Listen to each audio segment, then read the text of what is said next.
교류 신호를 조절하는 방법에 대해서, 즉 다시 말하면 R과 L과 C에 대한 요거에 대해서 좀 배워보도록 하겠습니다. 교과서 내용이 매우 좀 복잡하고 어렵게 설명을 해놨기 때문에 제가 말씀드렸죠. 교과서 내용은 그냥 보지 마시고 이 강의의 내용하고 그 다음에 수업 시간에 필기했던 내용을 중심으로 공부를 하시면 돼요.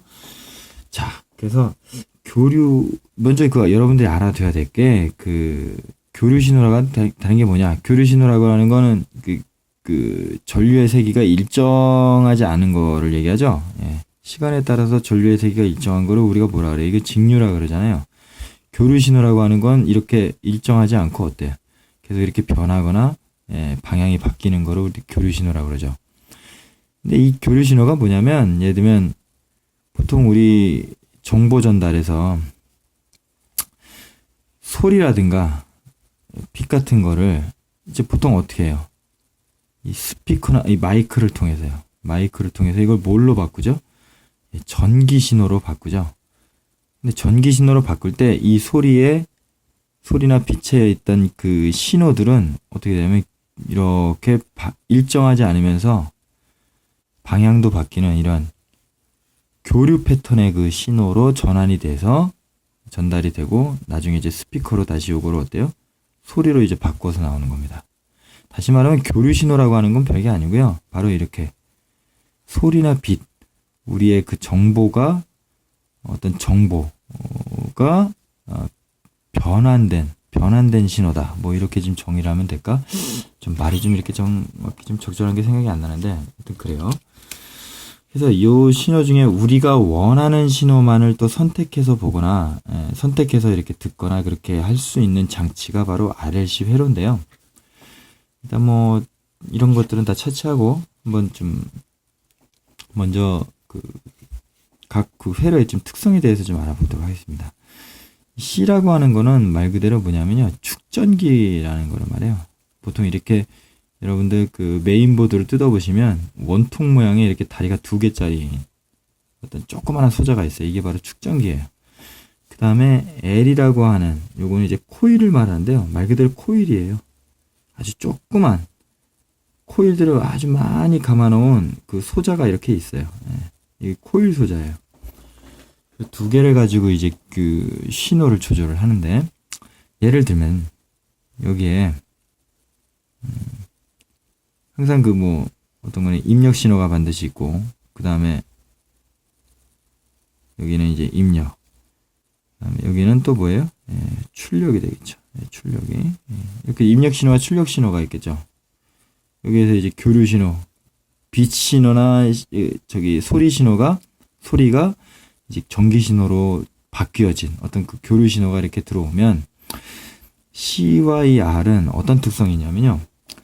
R이라고 하는 거, 이 저항이죠, 저항이요. 이 저항은 교류 신호에 대해서 이렇게 뭐 변화가 있거나 그러지 않아요. 전혀 이거 값이 변하지 않는데, 재미있는 사실은요, C나 L은 저항값이요, 변해요. 이 들어오는 교류 신호의 진동수에 따라 보통 전자공학 쪽에서는 주파수라는 표현을 써요. 진동수라는 표현 안 쓰고 뭐를 쓴다고요? 주파수라는 표현을 써요. 근데 이게 같은 뜻이에요. 왜 이렇게 지금 다양한 뜻이 많은지. 하여튼 다양한 분야에 쓰이기 때문에 좀 이렇게 이 이름도 이렇게 다양하다 이렇게 이해하시면 되겠습니다. 아무튼 주파수에 따라 저항이 달라져요. 보통 C의 교류 회로에서 이 축전기에 의해서 생기는 저항을 XC라고 표현합니다. 이걸 용량 리액턴스라고 해요. 용량 리액턴스라고 이렇게 이름을 짓는데, 이 용량 리액턴스가 어떤 특징이냐면요, 들어오는 교류 신호에 진동수와 관련이 있어요. 그래서 보시면 이 지금 들어오는 신호의 주파수로 할게요. 주파수가 큰 신호일수록 이 저항이 어떻죠? 작죠. 저항이 작다는 건 전류가 어떻게 한다? 전류가 나오는 전류 신호가 더 크다란 얘기죠. 저항이 작으니까 나오는 전류값이 더 커질 거 아니에요. 그렇죠? 그래서 뭐냐면 이게 지금 어떤 특성이 있느냐? 들어오는 교류 신호의 그 주파수에 따라서 출력되는 그 신호의 세기를 이제 보면은 이게 저주파일수록 주파수가 낮을수록 저항이 더 크죠. 그러면은 당연히 전류가 잘 안 흐를 거고요.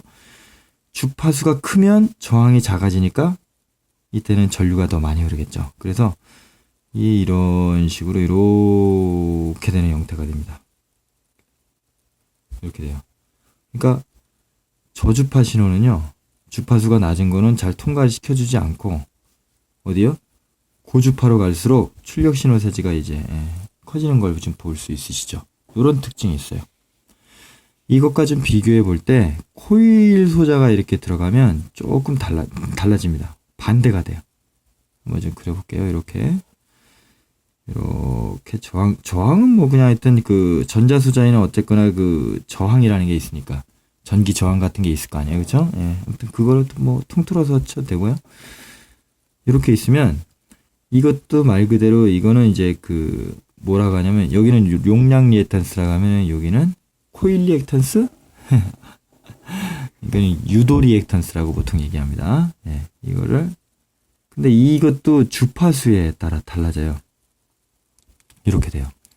이거는 좀 이 용량 리액탄스랑 좀 다른 게 여기는 주파수가 고주파일수록 저항이 크죠. 그러면 고주파일수록 저항은 크고 출력되는 세기는 자기 저항이 크니까 작아진다. 이렇게 지금 보겠죠. 그래서 여기서는 주파수에 따라서 출력 신호 세기가요. 다 이거 한번 해보세요. 저주파일수록 주파수가 낮을수록 저항이 작아지니까 당연히 나오는 출력 세기도 커지겠죠. 그래서 이런 식의 이렇게 곡선이 나옵니다. 이렇게요. 즉 주파수가 낮은 쪽에서는 출력 신호가 잘 나오고 주파수가 높은 쪽은 어때요? 거의 출력 신호가 안 나온 거를 볼 수 있죠. 그렇게 해서 고주파는 특별히 통과시키는 그런 소자를 그런 전자기기를 만들 때는 용량 축전기를 여기다 쓰고 그다음에 여기 저주파를 잘 통과시키는 어떤 소자 전기 회로를 만든다. 그러면 뭘요? 이 코일을 여기다가 이제 붙여 놓으면 된다는 얘기죠. 그래서 여기는 고주파를 잘 통과한다 그래서 뭐라고 하냐면 고주파 잘 통과시키는 필터다. 필터는 뭐냐면 내가 원하는 것만 이렇게 쏙 빼놓는다는 뜻이잖아요. 여기는요. 저주파만 잘 통과시키는 필터다. 이렇게 보시는 겁니다. 꼭 정리해 두시기 바랍니다.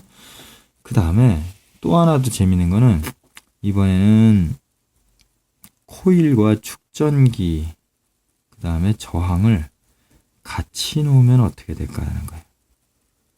되게 독특한 놈이 되는데요. 이렇게 하면요. 여기는 이제 입력 신호가 되고 여기 출력 신호가 되는데 RLC 회로라고 하는데 아무튼 이렇게 되면 어떻게 해? 여기서 요 두 개가 이렇게 합쳐지는 거잖아요. 어떻게 올까요? 어떻게 생겨먹는 게 될까요? F 주파수에 따라 출력 신호는 어떻게 될까요? L 같은 경우는 저주파를 잘 통과시킨다 그랬죠. C 같은 경우는 고주파를 잘 통과시킨다 그랬죠. 요거 중간 지점을 만나야 되는데 그래서 이게 지금 어떻게 되냐면 요런 특성 곡선을 이렇게 가지게 됩니다. 유난히 요 주파수 때에 해당하는 신호가 들어올 때 가장 출력 신호가 최대값이 되는 때가 되죠. 그리고 이 주파수 이외의 주파수를 주게 되면 어때요? 다 신호가 약해지잖아요. 다 잘라버려요. 그래서 특정 주파수인 아니면 특정 주파수 대역인 요 영역에 해당하는 그 주파수 대역에 그 교류 신호만을 쏙 선택해서 쓸 수가 있겠죠. 그래서 요때 가장 전류 세기가 출력 신호의 세기가 가장 세지는 요 주파수를 이거를 공진 주파수라고 얘기합니다. 공진 주파수라고요. 아시죠? 예를 들어서 한번 문제 풀어볼까요? 자, 이런 문제가 있습니다. 이렇게 좀 이 개념이 굉장히 어렵기 때문에요. 문제는 단순하면서도 쉽게 나와요. 자, 코일이 왔어요. 코일이 왔다. 코일이 왔다. 그러면 이제 어떻다? 아, 이거는 저주파만을 잘 통과하는 필터다. 이렇게 먼저 써주고 이제 문제 푸시는 게 좋습니다. 항상 중요한 정보는 이렇게 써놓고 문제를 푸는 연습을 하세요. 그렇다면 진동수에 따른 전류의 색이 나타내는 그래프 어떤 걸까요? 저주파 잘 통과하는 거니까요. 예, 그 적당히 요거 있겠죠. 그래서 다른 거 문제 한번 풀어볼까요? 요 문제 한번 보겠습니다. 그림과는 교류 전원에 코일과 전구로, 예, 코일 전구 있습니다. 이거는 저주파 통과 필터죠.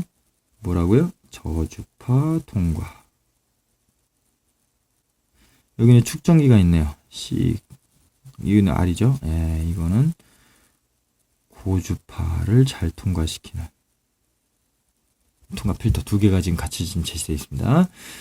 자, 교류 전원에 축전기와 전구를 연결했대요. 교류 전원의 진동수가 다 F일 때 다 밝기가 일단 밝았다 그러죠. 예, 다 동일한 전류가 일단 흐르는 상태이고 F인데 이때 진동수를 어떻게 고주파로 EF로 지금 바꿨다. 그럼 어떻게 될까요? 이거는 저주파를 잘 통과시키는데 고주파가 지금 돼버렸기 때문에 전류 신호가 약해지겠죠. 그러면은 어떻게 돼요? 어두워지는 효과가 될 거고, 여기는 고주파를 더 잘 통과시키니까 주파수가 큰 신호를 주잖아요. 그러면은 더 전류가 더 잘 흐르고 전구 밝기는 더 그쵸, 밝아진다. 그래서 답은 뭐다? 4번이 된다라는 겁니다.